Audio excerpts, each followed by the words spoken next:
What's up, people? My name is Tyler Path. Most of you guys know me for fixing your form, but today I'm going to be fixing your mindset on fitness because I'm going to be debunking the 5 most common fitness myths in the gym. So the hope is by the end of this video, you'll have a good understanding of what actually matters in the gym so you can build muscle, lose body fat, or do both at the same time more efficiently. As you see right now, I'm not in my usual set. I'm actually in Kuala Lumpur, Malaysia on a 2.5-week Southeast Asia trip. And if you're curious to see the behind the scenes of my trip, as well as pretty much every meal you're eating, you can add me on Snapchat as I'm gonna be posting everything I eat out there. So jumping right into myth number 1, and that is 6 to 12 rep range equals muscle growth. Now, if you look up any workout plan on the internet or ChatGPT, you're gonna see that most of the exercises they give you would be 6 to 12 reps. At the very least, I'm willing to bet that you yourself have probably done a set in the 6 to 12 rep range. It is actually a pretty good rep range for most exercises because it strikes that balance between not being too high that you can turn the exercise into a cardio activity, but not too low where you end up with excessive joint stress. However, the main issue is thinking that the 6 to 12 rep range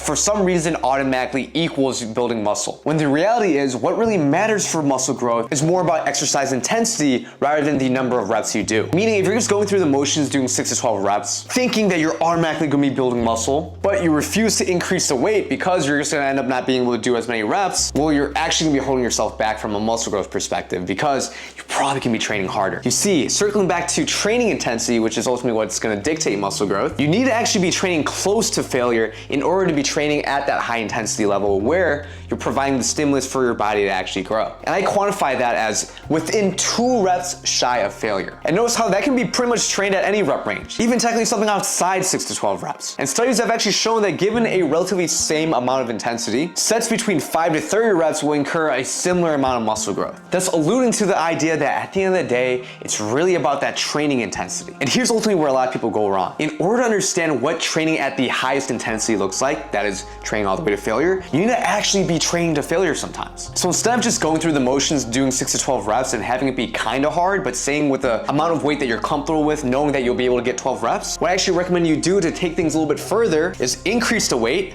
Who cares if you don't get all 12 reps like you did before? And then week after week, as you continue to train to failure, you'll find that eventually you'll be able to add reps week after week, eventually working up to the top of that rep range at 12 reps, where you then repeat the process, increase the weight once again, and that essentially will force you to train to failure. Now moving on to myth number 2, and that is you can be stylish in the gym without Able gear. It's not happening. I'm kidding. But I do recommend that you check out Able. I think they're a very solid gym wear brand. I think they're hugely underrated. If you're looking for a wider range of different types of clothing that is not overpriced, they are a really solid option. Personally, I think their core shorts that you see in pretty much all my YouTube shorts are one of the best fitting shorts, especially if you're a guy under 5'8", and they come in a wider range of colors. Now I'm 5'6" and wear a 28-inch waist when it comes to jeans, and Able's size extra small fits me perfectly. It's not too baggy on the sides and doesn't billow out. Overall, it has a really good slim profile, which is why I like it. And I think if you're a shorter guy, you probably understand what I'm talking about. Trust me, Able will do you right. But moving on to the actual myth number 2, and that is you have to bulk to build muscle. Now, till this day, this is still a somewhat controversial take, but I'm glad to see that there's a lot more evidence in the science-based lifting community that is ultimately supporting my stance on not bulking. Now, I've made previous videos about this in the past, so if you're curious, I'm gonna leave a video link in the card. But the TLDR is that I've been lifting consistently for 10 years now, and I've never done a bodybuilding style bulk cut cycle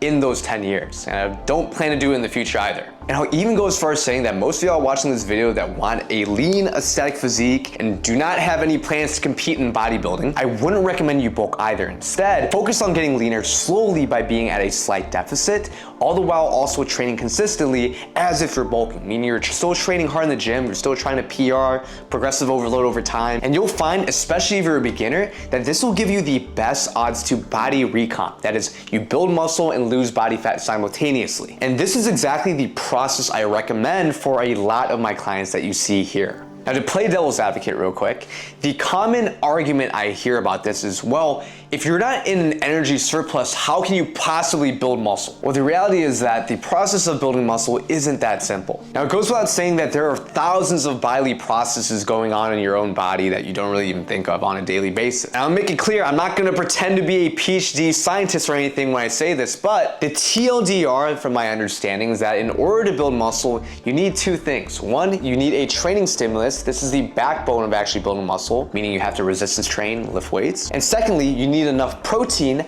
not necessarily calories, but specifically amino acids, so that your body can carry out muscle protein synthesis. So hypothetically, if you're eating at your maintenance, but not in a surplus, your body should still have enough resources, that is protein, in order to carry out muscle protein synthesis and build muscle. But then let's say you're in a calorie deficit. Well, the whole goal of being in a caloric deficit is to try to make sure that the deficit in energy that your body needs is taken from your fat stores, not your muscle. And we try to push your body towards taking from your fat stores instead of taking it from your muscle by consistently weight training hard while you're still in a deficit. And the net result, especially if you're a beginner, is if your calorie deficit isn't too big, so you reasonably can still train hard in the gym, hit PRs, and your resistance training, the net effect is that you're losing body fat because you're in a calorie deficit. But on the muscle building side of things, you can at least try to maintain, if not add additional muscle through your efforts in the gym. And I think the important part that you have to understand is that there is a limit to how big of a calorie deficit you should be at a given time if you want to body recomp. And in general, the leaner your starting point is, so let's say you're like me and you're like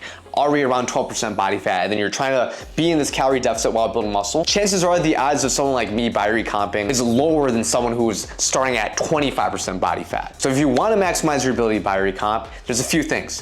One, if you're a beginner, beautiful, you're in a great spot to body recomp. Two, if you're generally at a higher body fat percentage, that is also a good position to be in. And three, the one you have most control over, make sure you're not in too big of a calorie deficit. In other words, you need to take your diet slow. If you're losing 5 pounds every single week, I'm gonna tell you straight up, you're overly starving yourself, you're not gonna be able to body recomp. And I wanna make it clear that I'm not a hater of bulking. In some cases, I would actually recommend that you bulk, such as my client here, because he started off relatively lean. But regardless, if you're looking for more personal guidance on how to get to your fitness goals and whether you should be bulking, body recomping, or something else, then I highly recommend you apply to my exclusive one-on-one fitness coaching program where I pretty much do just that. Now moving on to myth number 3. I'm gonna get right through this one because I can't believe people still believe this. But myth number 3 is lifting too heavy makes you bulky. Now, I mostly hear this from beginners and ladies out there, and that's the idea that you shouldn't lift hard or maybe lift weights at all because that puts you at risk of getting bulky. And here's the reality.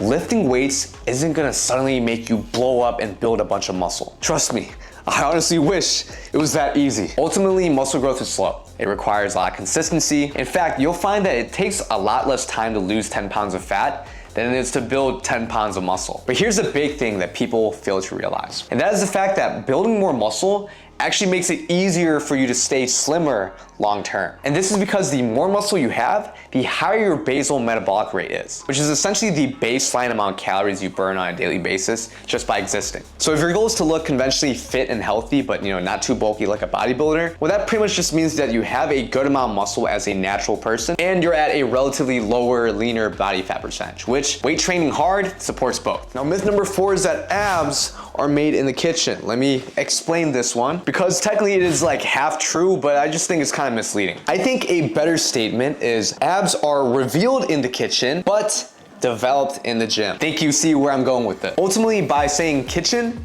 people are referring to their diet, which is true, specifically maintaining a caloric deficit in order to lose body fat, which then makes your abs more visible, especially once you get closer to the low 10-digit body fat percentage levels. And that is entirely true, but that doesn't mean that you can't also create a deficit by burning more calories and basically approaching it from the other end. Imagine this is how many calories you eat, and this is how many calories you burn.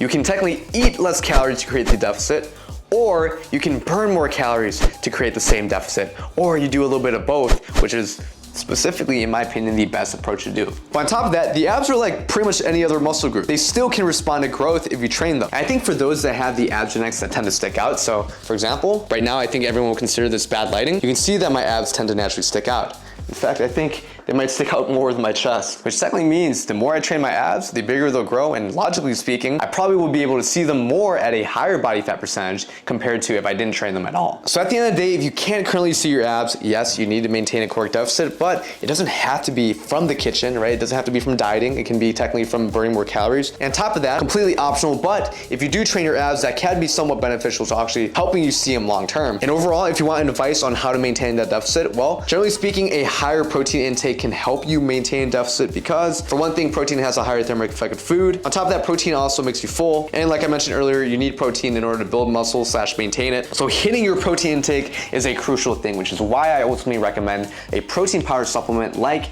My Protein's Clearway. I'm gonna be real, when I'm taking protein powder, I want something easy, calorie efficient, and tastes good.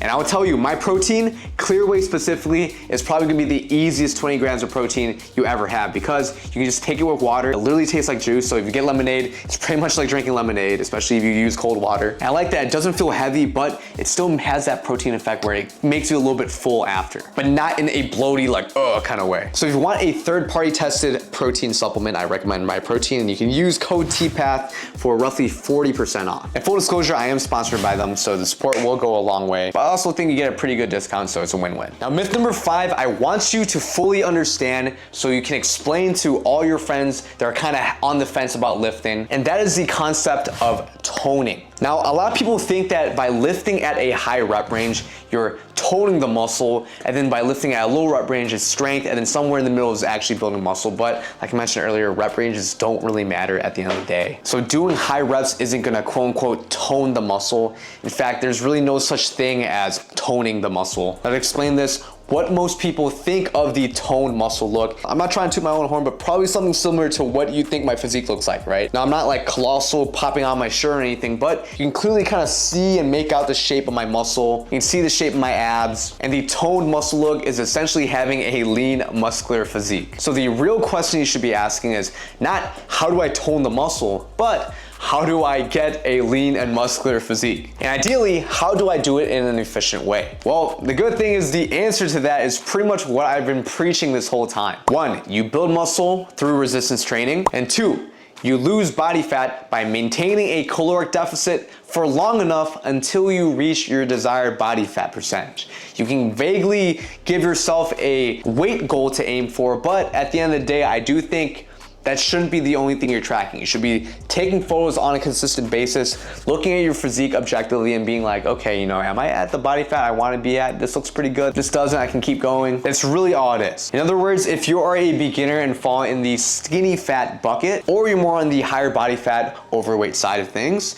well, doing a body recomp is your straightest shot to a toned muscle look. And for the ladies, this is for guys and girls. It's no different. And on the other hand, if you're naturally lean and at a lower body fat percentage, but you're skinny, this is like where I was at when I first started. Well, if you really think about it, you're already kind of halfway there. You simply main gain and maybe lean bulk at a very small surplus, basically making sure that you minimize fat gain during the process. And then on the workout side of things, train hard, progressive overload, train to failure, basically do all the advice I say about working out and the form stuff. And quite frankly, if you're patient with yourself, give yourself a good couple of years of consistent hard training, and I guarantee, man, you are gonna look like a beast. Or at the very least, you will be surprised at the progress you make. But I caveat this by saying that you do need to train at a high intensity. Because again, I do think people tend to try to focus more on the diet side of things, which is important, don't get me wrong, but when it comes to building muscle, a lot of people just underestimate how far just training very hard will get you, and just being at a high effort, attacking the gym, attacking your exercises, workouts, your sets, and doing that over a number of months, years. So with that said, I hope this video has been helpful for you. Let me know down in the comments which one of these myths hit for you the most, or honestly if you disagree. I hope you guys like this little setup I have in KL. And if you want more no BS advice about getting to your fitness goals, definitely hit subscribe, smash the like button, hit the bell notification, and keep on grinding. Good luck. Peace.